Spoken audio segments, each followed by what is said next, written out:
Hello friends, मैं राजेश तिवारी और ये मेरा चैनल आरटी कैमटेक सपोर्ट। इस चैनल के लिए काफ़ी दिनों बाद नियर अबाउट मेरे ख्याल से 5 to 6 ईयर्स के बाद मैंने एक वीडियो बनाया है और मैं आप लोगों के साथ डिस्कस करना चाहता था।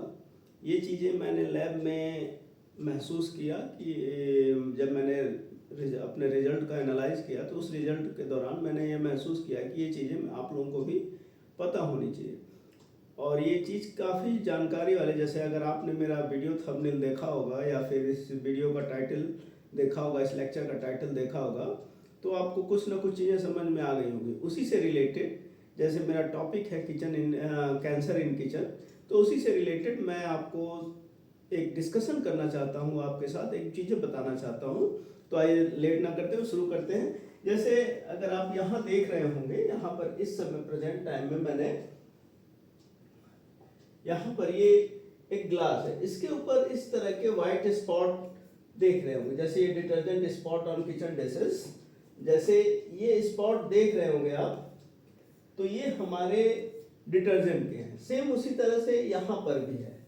तो अमूमन हम क्या करते हैं कि इनको पानी से क्लीन कर लिया, वाटर से क्लीन किया, या फिर किसी गीले कपड़े से अच्छी तरह से साफ करके हम इसे यूज़ कर लेते हैं और हम ये समझ लेते हैं ये डिटर्जेंट के ट्रेसेस वहाँ से ख़त्म हो गए।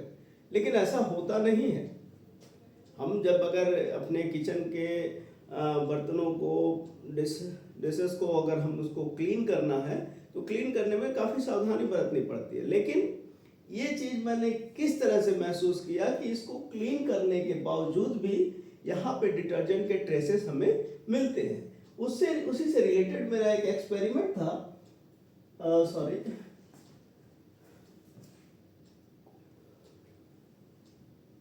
जैसे अब आप यहां देख रहे होंगे, ये दो कंडीशन है, राउंड बॉटम फ्लास्क है।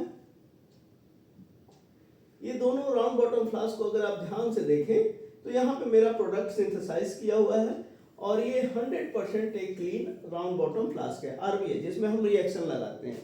जो केमिस्ट्री के स्टूडेंट हैं वो समझ जाएंगे, जो नहीं केमिस्ट्री के स्टूडेंट हैं उनके लिए मैं बता दूं कि एक तरह का ये ग्लास का बर्तन होता है, यूटेंसिल्स होते हैं जो हम यूज़ करते हैं अपने प्रैक्टिकल के लिए।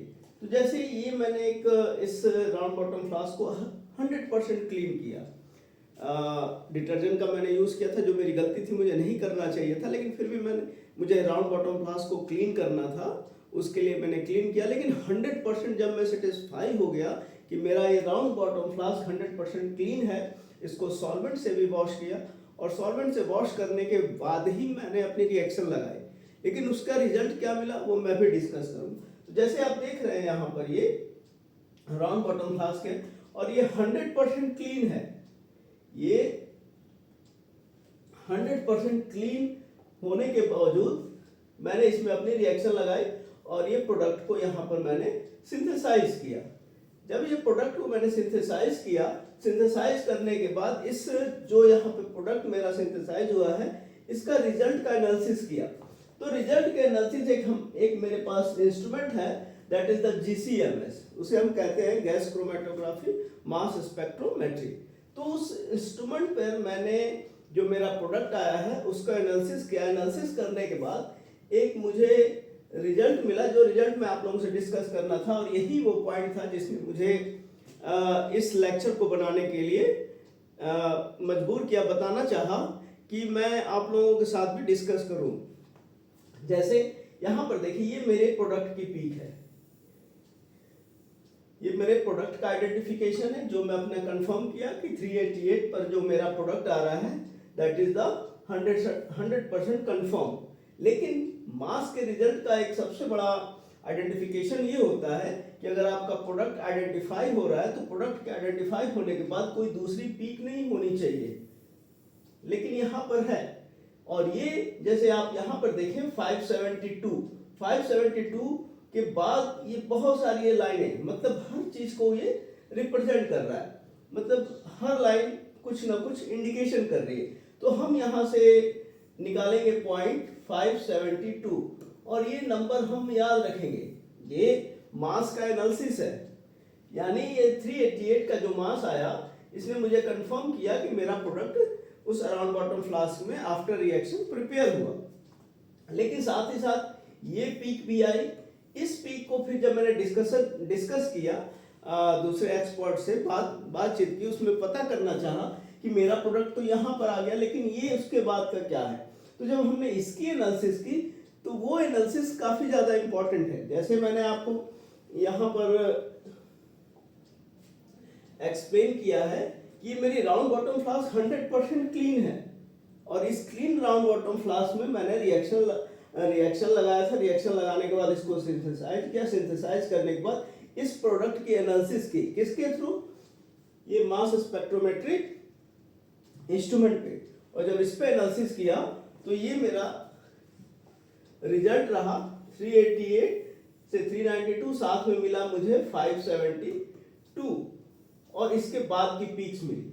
अब इसको मैं डिस्कस करना चाहता हूँ। ये एक हमारे पास दूसरा इंस्ट्रूमेंट है, दैट इज द LCMS, और उसका एक चार्ट है। उस चार्ट में वो मैं आपसे डिस्कस करता हूँ। अभी यहाँ पर देखते हैं।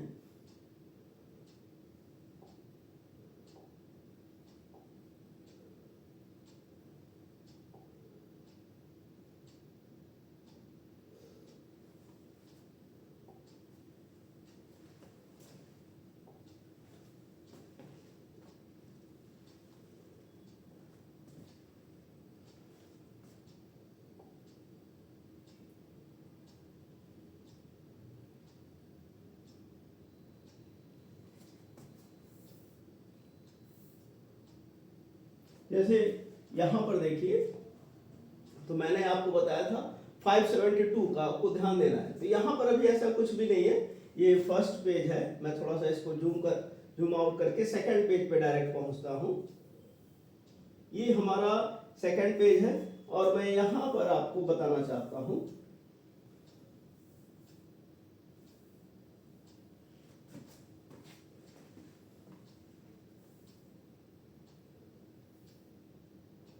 ये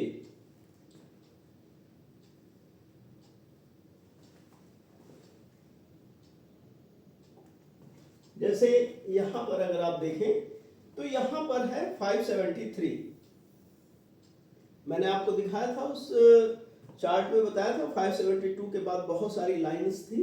तो वो लाइंस इंडिकेट कर रहा था हर एक कुछ ना कुछ एलिमेंट, कुछ ना कुछ कंपाउंड वहां पर प्रेजेंट है। तो उसी में से जो मैंने 572 बताया था उसी को मैं यहाँ, तो 572 के बाद एक अगला मिला हमें 573, और 573 की लाइन में ही अगर आप आगे जाए ट्राइटोन, और ट्राइटोन को ये बता रहा है डिटर्जेंट। यानी मेरे कहने का मतलब ये था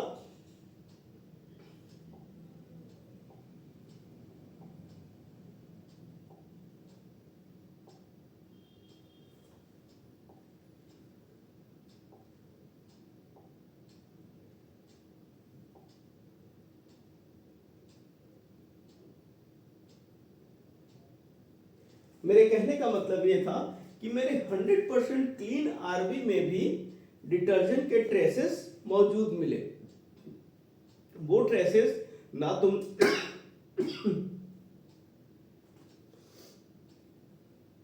वो ट्रेसेस ना मुझे दिखाई दिए और ना ही मैं उसको पहचान पाया। मैंने ये सोचा कि मेरा राउंड बॉटम फ्लास्क 100% क्लीन है, और इस 100% क्लीन राउंड बॉटम फ्लास्क में मैंने रिएक्शन लगाई। रिएक्शन लगाने के बाद जो मुझे रिजल्ट मिला, उस रिजल्ट ने मुझे एकदम एक्साइट किया कि मैं ये वीडियो लेक्चर प्रिपेयर करूं और आप लोगों के साथ डिस्कस करूं और आप लोगों को बताऊं। और ये LCMS का, ये मैं आपको बता देता हूं, जिसको अगर सर्च करना हो तो वो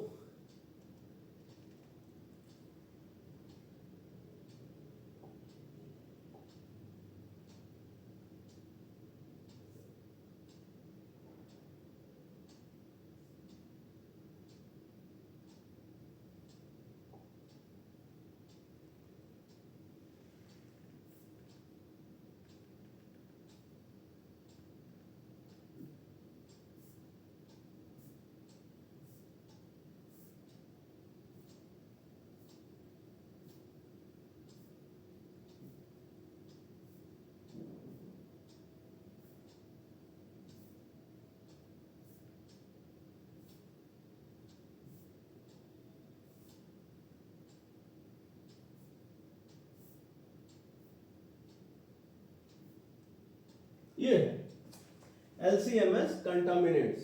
तो LCMS कंटामिनेंट्स वो कंटामिनेंट बताता है जो हम इजिली आइडेंटिफाई नहीं कर सकते। तो इसी डाटा से मैंने वो 572 573 का लिया था और आप लोगों को बताया कि डिटर्जेंट किस तरह से हमारी डेली रूटीन लाइफ को इफेक्ट कर रहे हैं और हमें पता भी नहीं है। हम क्लीन करते हैं अपने बर्तनों को, अपने जो भी ग्लास है या फिर जो भी चीज़ें हम उसे क्लीन करते हैं, लेकिन क्लीन करने के बावजूद भी ट्रेसेस रह जाते हैं। तो आप लोग ये पूछेंगे उसका सोल्यूशन क्या है। तो उसका सिंपल एक ही सोल्यूशन है कि हम कुछ नहीं कर सकते, हम ज़्यादा से ज़्यादा उसको क्योर कर सकते हैं। क्योर करने का मेरा मतलब ये है कि अगर बर्तन को आपने डिटर्जेंट से वॉश किया है तो उसे अच्छी तरह से वॉश करिए, अच्छी तरह से वॉश करिए, उसको सुखाइए। सूखने के बाद देखिए उस पर एक पतली सी लेयर जमती है, अगर नहीं जमती है तो इसका मतलब आपने अच्छी तरह से काम किया, लेकिन ट्रेसेस तो रहते ही रहते हैं। ठीक है, ओके, थैंक यू।